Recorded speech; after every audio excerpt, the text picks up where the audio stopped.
अस्सलामुअलैकुम। प्रोग्राम नफ्सियाती मसाइल और उनके हल के साथ मैं हूँ सना ज़हीर। आज हम जिस मौजू पर बात करेंगे वो है लव अफेयर्स, और ख़ास तौर पे बच्चों में जो यूनिवर्सिटी लेवल पे हैं या कॉलेज लेवल पे हैं और पेरेंट्स जानना चाहते हैं और इस मसले से अपनी औलाद को निकालना चाहते हैं, उनके लिए ये ख़ास तौर पे ये प्रोग्राम है। इसमें हम जान सकते हैं कि जो नौजवान नस्ल है वो किस तरह की मुख्तलिफ टर्म यूज़ कर रही है अपने रिलेशनशिप के लिए, और वो किस टाइम तक इन्वॉल्व होते हैं इसमें। तो ये जानना बहुत ज़रूरी है पेरेंट्स के लिए। ये हमारा पूरा प्रोग्राम देखिएगा। और हमारे साथ मौजूद है मिस रवाल आगा। कैसी हैं आप? अल्हम्दुलिल्लाह। अच्छा, जो आज का जो हमारा टॉपिक है वो है लव अफेयर्स के ऊपर, जो कि नौजवान नस्ल जो कि कॉलेज जा रही है, यूनिवर्सिटी लेवल पे है, तो उसके बारे में है। तो जो लव अफेयर्स हैं ये क्या हैं, और जो नौजवान नस्ल मुख्तलिफ किस्म की टर्मिनोलॉजीज यूज़ करेंगे वो भी बताइए। बेसिकली अगर हम बात कर रहे हैं लव अफेयर्स की, तो ये लव अफेयर्स किस तरह से हम इसको डिस्क्राइब करते हैं। लव हमने कॉन्सेप्ट जो है ना, एक हर किसी ने, हर छोटे बच्चे ने लव को बोलना शुरू कर दिया कि मुझे इस बंदे से मोहब्बत है या मुझे इससे लव हो गया है। द रीज़न इज कि हमने लव का टर्म ही गलत लिया हुआ है। अगर आपको कोई चीज़ आपको पसंद आ जाती है, कोई पर्सन पसंद आता है, फर्स्ट साइट में पसंद आ जाता है, तो यार मैं तो उसके पीछे पागल हो रहा हूँ। लेकिन आजकल जो यंग जनरेशन है उसने इस चीज़ को डिफरेंट किस्म के एंगल्स में लेना शुरू कर दिया है। ऑब्वियसली हर कोई अब ये जानता है कि 2 मिनट में किसी से भी मोहब्बत नहीं हो सकती या कोई भी लव के काबिल सर नहीं जब तक आप किसी को जानते नहीं हैं। तो इसके लिए बहुत सी टर्म्स इस्तेमाल करते हैं। रिलेशनशिप्स सबसे पहले आई कि रिलेशनशिप में दो लोग अगर एक दूसरे को पसंद करते हैं तो वो इमोशनली एक दूसरे से कनेक्ट होते हैं, एक दूसरे को टाइम देते हैं, एक दूसरे के साथ रहते हैं, रिलेशनशिप मेंटेन करते हैं, उस चीज़ को हम रिलेशनशिप का नाम देते हैं, जो बहुत ज़्यादा लोग भी इससे ज़्यादा फेमिलियर होंगे। फिर अब आती है जो आजकल यंग जनरेशन यूज़ करती है वर्ड सिचुएशनशिप का। अब सिचुएशनशिप क्या है? अब रिलेशनशिप तो सबने सुना, रिलेशनशिप होता है, लोग उसमें इन्वॉल्व होते हैं। सिचुएशनशिप क्या है? रिलेशनशिप में क्या होता है कि आपकी इमोशनली अटैचमेंट्स होती हैं, वो लंबा बॉन्ड जाता है, ठीक है, आप उसमें इमोशनली इन्वॉल्व होते हैं। सिचुएशनशिप में आपके इमोशंस नहीं होते हैं, जस्ट टाइम पास। आप सिंगल, मैं सिंगल। फ्लर्ट के साथ इसे मैं एसोसिएट कर सकती हूँ या फिर सिचुएशन के साथ? बेसिकली फ्लर्ट और सिचुएशनशिप में थोड़ा सा फर्क है। फ्लर्ट क्या होता है, आप किसी को भी जा रहे हो, लड़का है कोई, तो वो किसी लड़की को कह दे यार आप बड़ी प्यारी लगो, कुछ फ्लर्टिशियस वर्ड्स उसके लिए बोल दे, कुछ लाइन्स बोल दे। लड़की भी ऐसा करती है, लड़कों को भी बोलती है, लेकिन लड़के उस चीज को फील नहीं करते, वो उस चीज को अप्रिसिएशन में लेते हैं, ठीक है। और जो लड़कियां होती हैं, वो लड़कियां क्या करती हैं कि अगर किसी ने उससे कोई फ्लर्ट भी कर लिया तो वो उसको माइंड करेंगी, अगर फॉर सॉरी टू से, बट द रियलिटी ये है कि अगर उस पर्सन के पास पैसा है, गुड लुकिंग है, ठीक ठाक गाड़ी है, तो वो उसकी फ्लर्टिशियस लाइन को भी वो थोड़ा सा जो है कॉम्प्लीमेंट के तौर पे रहेंगे और स्माइल करेंगे। अगर कोई बेचारा गरीब और कोई कह ले किसी के पास सोर्स ऑफ इनकम इतना नहीं है, उसकी पॉकेट इतनी नहीं है कि वो लड़की के थोड़े से नखरे उठा सके, तो वो उस चीज़ को फ्लर्ट के तौर पे, बदतमीजी के तौर पे, हरासमेंट के तौर पे भी कंसीडर करती हैं। बट हम आते हैं सिचुएशनशिप पे। सिचुएशनशिप क्या होती है कि उसमें आपकी इमोशनल अटैचमेंट्स नहीं होती, ठीक है। इमोशनल अटैचमेंट उसमें बिल्कुल भी कंसीडर नहीं करती। एक टाइम पीरियड होता है, ठीक है यार, we are in a certain situation कि हम यहाँ रहेंगे, साथ भी रहेंगे, फिर हम अपना क्या कहते हैं डेटिंग भी करेंगे और सब कुछ, but we are not involve our emotional in it. तो वो क्या करते हैं कि वो इस तरह से इजी होके रहते हैं। फिर उसकी एक मिसाल आपको देती हूँ। मैंने आंखों देखा वाकया कि मैं एक यूनिवर्सिटी में थी, एक विजिट हुआ मेरा, तो I was sitting at the place, वहाँ पे 3-4 लड़कियाँ और भी थी। तो एक कपल आता है उनके पास और लड़कियों से पूछता है अगर तुम तीनों में से कोई सिंगल है तो मुझे बताओ। तो लड़कियाँ पूछती है क्यों? तो आगे से वो कहते हैं कि मेरा एक दोस्त है, वो सिंगल है, तो उसका 4 महीने बाद निकाह है, तो अभी वो सिंगल है बेसिकली, तो उस सिचुएशनशिप के लिए कोई पर्सन लड़की चाहिए। अच्छा, मैं हैरान होकर चुप करके बैठी हुई थी क्योंकि मेरी बैक पे वो बात कर रहे थे, मुझे आवाज आ रही थी। तो उसके बाद क्या होता है, थोड़े दिनों बाद ना मुझे एक, हालांकि मैं उन लोगों को जानती थी, थोड़ा सा फेमिलियर थी थोड़ा सा उनकी, क्योंकि ग्रुप वाइज ना। तो थोड़े टाइम बाद क्या हुआ कि मुझे कुछ रिसीव होती है एक सोशल मीडिया ग्रुप के थ्रू ना। मैंने कहा ये पर्सन यहाँ क्या कर रहे हैं, तो तुम्हारी कम्युनिटी का भी नहीं है। तो मुझे आगे से बताया गया कि जो ये पर्सन है ये रिलेशनशिप में है। अच्छा, उसको भी नहीं पता कि ये सीरियस है या नहीं। अब मुझे तो पता था, लड़की का भी निकाह 4 महीने बाद था, लड़के का निकाह भी 3 महीने बाद था। तो उन्होंने एक म्यूचुअली अंडरस्टैंडिंग के तौर पर उन्होंने कहा कि ठीक है यार, फ्री फिरने से बेहतर है कि हम साथ फिरते हैं। तो उस चीज को हम सिचुएशनशिप का नाम देते हैं, जिसमें इमोशन अटैच नहीं होते। फ्रेंडशिप भी नहीं होगी ना रिलेशनशिप होगा, मतलब sort of relationship, but emotions नहीं होंगे, अटैचमेंट्स नहीं होंगी। तो हम बिल्कुल इनह्यूमन सा बिल्कुल रिलेशन नहीं होंगे। No, it's not inhuman relation, आपकी तमाम नीड्स पूरी हो रही हैं, ठीक है। आप बाहर भी फिर रहे हो, एज अ कपल फिर रहे हो, एज लोगों के साथ आप दूसरे को शो भी करा रहे हो कि यार वी आर टुगेदर ना, तो हम उस तरह से आप उसको लोगों को शो भी करा रहे हैं। बट आपकी आपको पता है कि यार 4 महीने बाद 3 महीने बाद उसने अपनी बंदी से शादी कर लेनी है, मैंने अपने बंदे से शादी कर लेनी है, और हम एक अच्छे नोट पे दूसरे को अलविदा कह के अपनी अपनी लाइफ में बिजी हो जाएंगे। तो इसमें इमोशंस ऐसे नहीं आते, बट आप रिलेशनशिप में ही रहते हो बट विदाउट इमोशन। ये है सिचुएशनशिप। ये तो बड़ी आपने खतरनाक सी बात कही है। इसमें तो पेरेंट्स को बहुत अवेयर होना चाहिए। इसकी कोई है सिम्टम्स वगैरह हैं जिससे पेरेंट्स को पता लगे कि ये वाकई में इन्वॉल्व हैं भी या नहीं एक दूसरे में?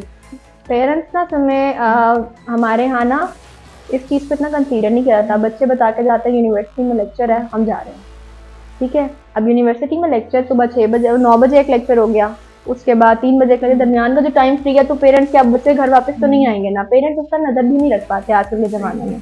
और सोशल मीडिया पे कोई इतना हाइप नहीं बनाता और किसी को नहीं बताता कि ठीक है यार, अगर हमने सुकून से ज़िंदगी गुजारनी है, ये किसी कोई हमारे दरमियान में ना बोले तो बेहतर है हम किसी सबसे छुपाएं, ठीक है। अब इसकी रीजन अगर पेरेंट्स के हिसाब से देखें तो कुछ पेरेंटिंग स्टाइल्स भी ऐसे होते हैं, अटैचमेंट स्टाइल, जैसे हमने बात की थी पहले भी कि हमारे पेरेंटिंग स्टाइल के अगर एवरी पर्सन वांट लव, हर पर्सन को अनकंडीशनल पॉजिटिव रिगार्ड भी चाहिए, लव भी चाहिए, अटेंशन भी चाहिए, ठीक है। अगर एक फर्द है, चाहे वो लड़का है चाहे वो लड़की है, उसको उसके घर से वो इमोशनल सपोर्ट या वो लव या वो अटेंशन नहीं मिलती, उसको तो चाहिए ना, उसको वो है कि उसकी अटेंशन कहीं ना कहीं से मिले। अब वो बाहर जाके किसी लड़की को सलाम अलैकुम कर देगा, 2000 अच्छी लाइनें बोल देगा, तो वो लड़की उससे को के साथ इन्वॉल्व हो जाएगी। मैं एक ऐसे कपल को भी जानती हूँ कि उसमें उस लड़के के साथ दोनों की टक्कर होती है यूनिवर्सिटी में ही, जाते जाते बाई चांस एक दूसरे से टकराते हैं और वो उस बेचारी का फ्रूट का बॉक्स था वो नीचे गिर जाता है। वो नेक्स्ट डे लड़का जो है ना फ्रूट के 3-4 जो बंडल्स थे वो उसको ले जाकर लड़की को देता है,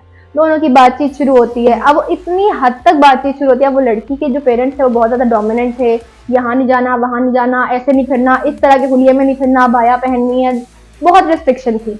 अब वो लड़की ने क्या किया, वो लड़का उसके लिए सॉफ्ट कॉर्नर बना, मीन सॉफ्ट तरीके से उसको फ्रूट्स ला कर दिए, उसका ख्याल किया।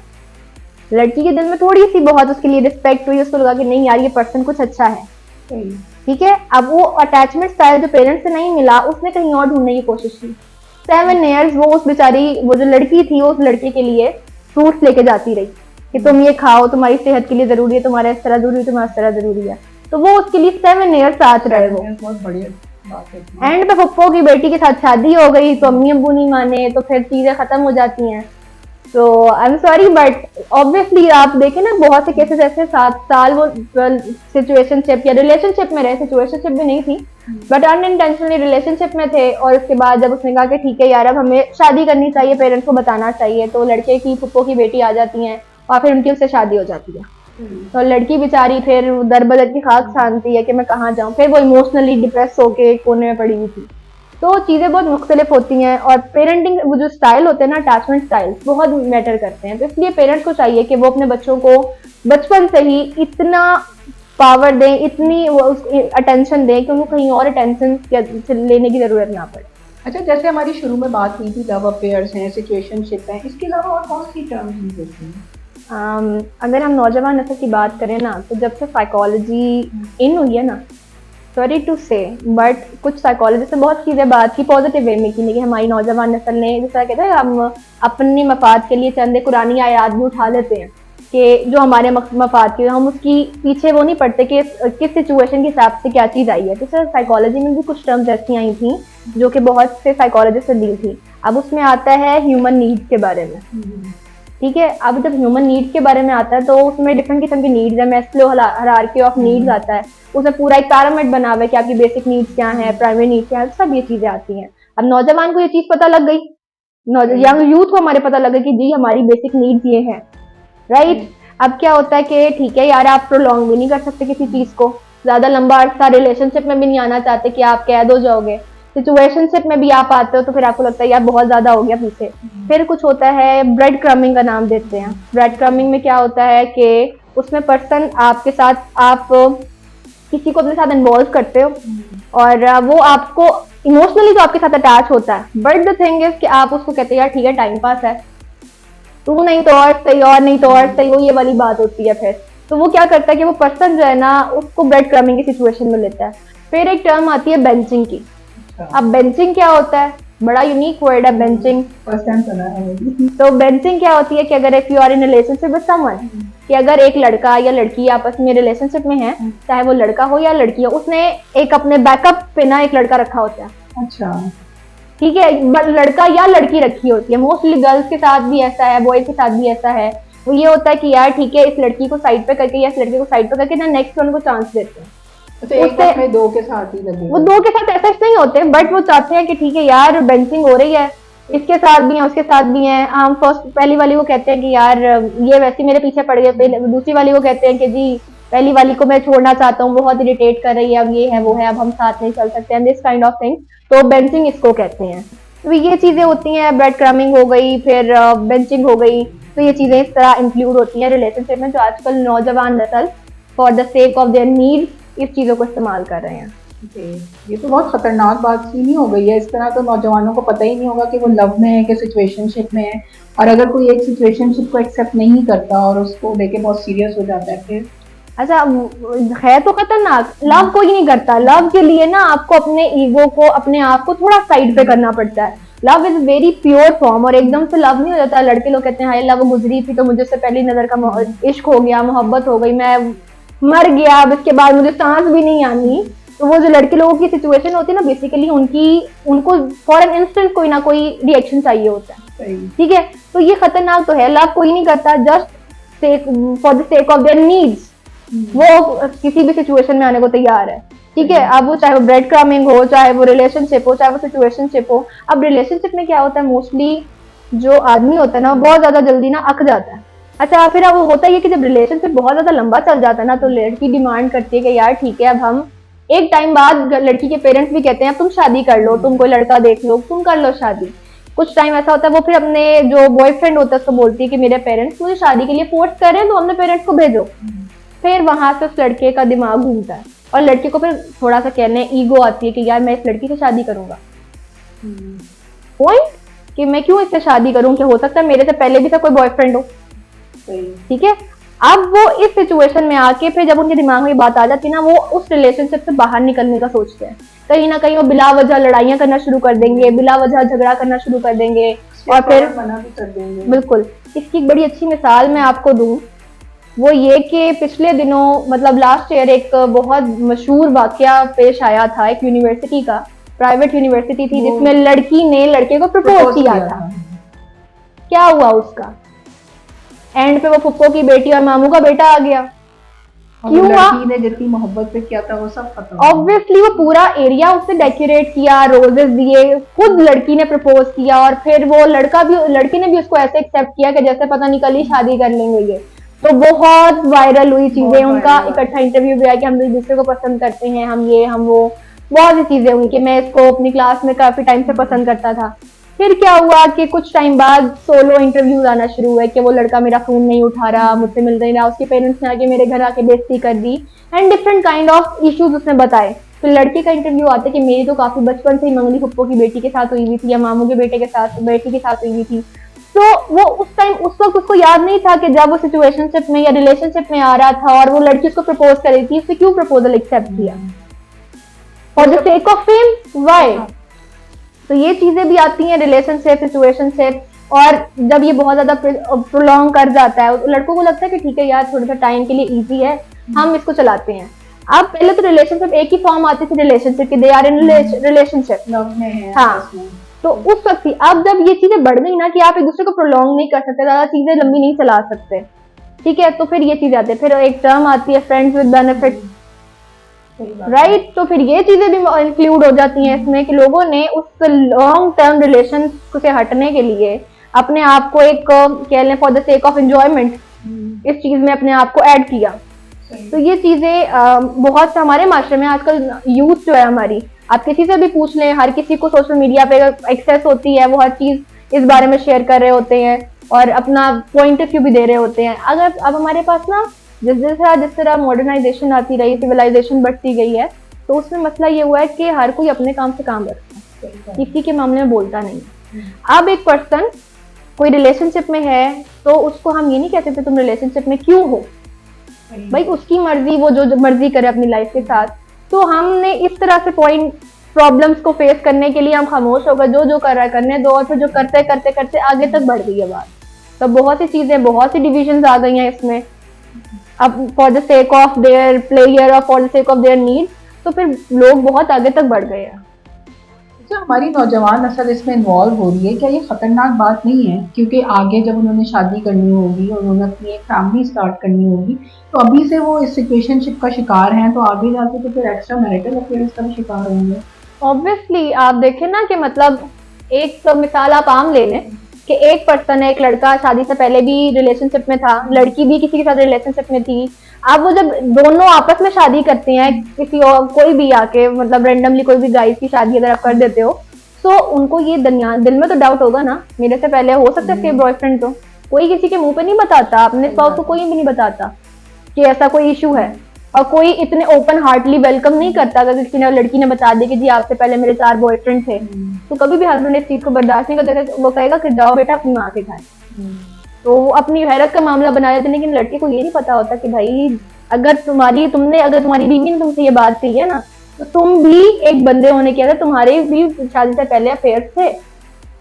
तो चीजें इस तरह से आप कह लें कि वो रिलेशनशिप पे चल नहीं पाते, और डाइवोर्स रेट भी इसी वजह से बढ़ता है कि कहीं ना कहीं चीजें आ जाती हैं और आपके दिमाग में कहीं ना कहीं पॉइंट आउट कर रही होती है, कोई चीज ट्रिगर करती है आपको, तो ये चीजें मैटर कर रही हैं अभी।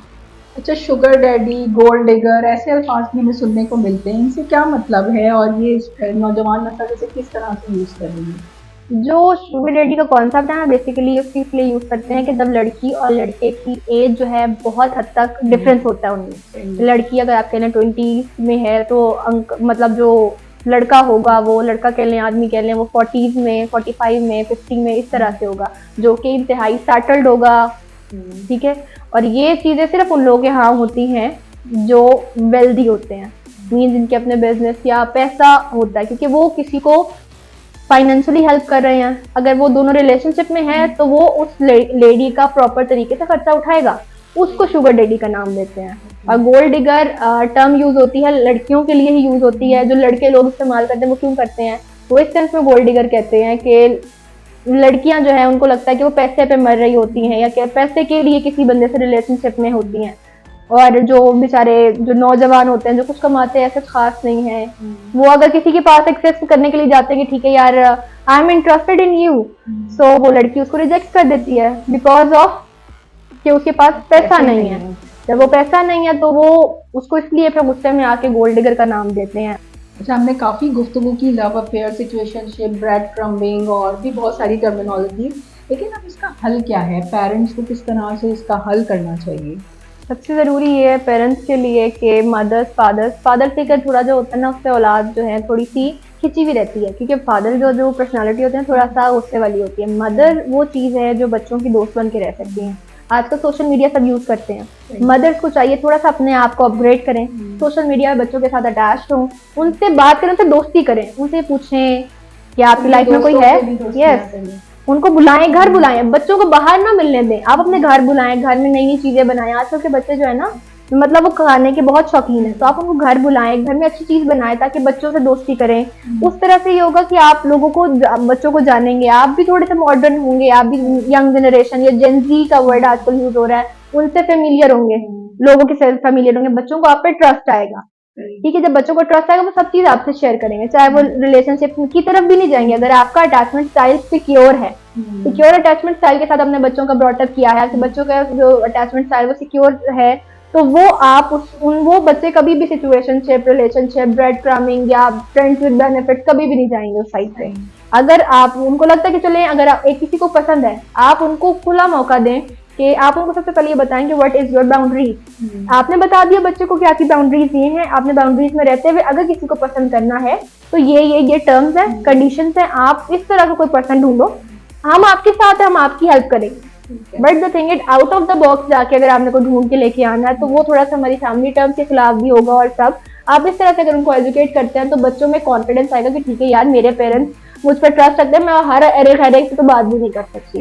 वो एक कॉन्फिडेंस आता है, लड़के में भी आता है, लड़की में भी आता है। उनको ये पता होता है कि यार मेरी माँ ने अगर मुझ पर ट्रस्ट किया, या मेरी माँ मेरी फ्रेंड है और मेरी मम्मा ने मुझे बताया कि ये मेरी बाउंड्रीज है, तो मैं इन बाउंड्रीज के अंदर एक लड़की ढूंढूं जो कि बिल्कुल मेरी, क्योंकि लड़के वो वैसी लड़की ढूंढते हैं जो उनकी अम्मा जैसी हो, जो माँ जैसी हो और माँ को पसंद हो, क्योंकि माँ को वही पसंद आएगी ना जैसी क्वालिटी माँ जैसी होगी। तो वो उस तरह की लड़की तलाश करते हैं फिर। और फिर पेरेंट्स को बहुत ज्यादा लिबरल भी नहीं कहूंगी मैं, बस ये कहूंगी कि थोड़ा सा फ्रेंडली हो जाए अपने बच्चों के साथ। जब आप फ्रेंडली होंगे ना, तो वो इस सिचुएशनशिप, रिलेशनशिप या इन किसी भी खुराफात की तरफ नहीं जाएंगे। इससे वो भी सेफ रहेंगे, उनकी लाइफ भी सिक्योर रहेगी और बहुत सी चीजों से वो बच भी सकते हैं। और फिर मोरालिटी पे लेक्चर तो नहीं मैं कहूंगी, लेकिन वो बताएं कि क्या चीज गलत है क्या सही है। इस्लाम से दूरी जो है ना, सबसे बड़ी चीज ये बनती है। हम अच्छा, इस्लाम से दूरी भी और इस्लाम का बहुत ज्यादा जानना भी, इस सेंस में कि हम इस्लाम को, कुछ चीजें ऐसी हैं, पॉइंट्स ऐसे हैं कि सिर्फ और सिर्फ हम ये अपने मफाद के लिए जानते हैं। जिस तरह एक मिसाल देती 4 शादियों वाली, एक मिसाल है ना कि मतलब कहा गया है कि आप 4 शादियां एक आदमी कर सकता है, उसको ये नहीं पता, उसके पीछे उसको रीजन नहीं पता कि किन सर्कमस्टांसेस में वो 4 शादियां कर सकता है। सिर्फ ये चीज मर्द को पता होती है कि ये 4 शादियां जायज हैं। इसी तरह बच्चे भी, नौजवान भी सिर्फ ये चीज सोचते हैं कि यार अपनी मर्जी की आयतें उठा लेते हैं और उसका मफहूम और कॉन्टेक्स्ट पब्लिक में बैठ के बयान करते हैं।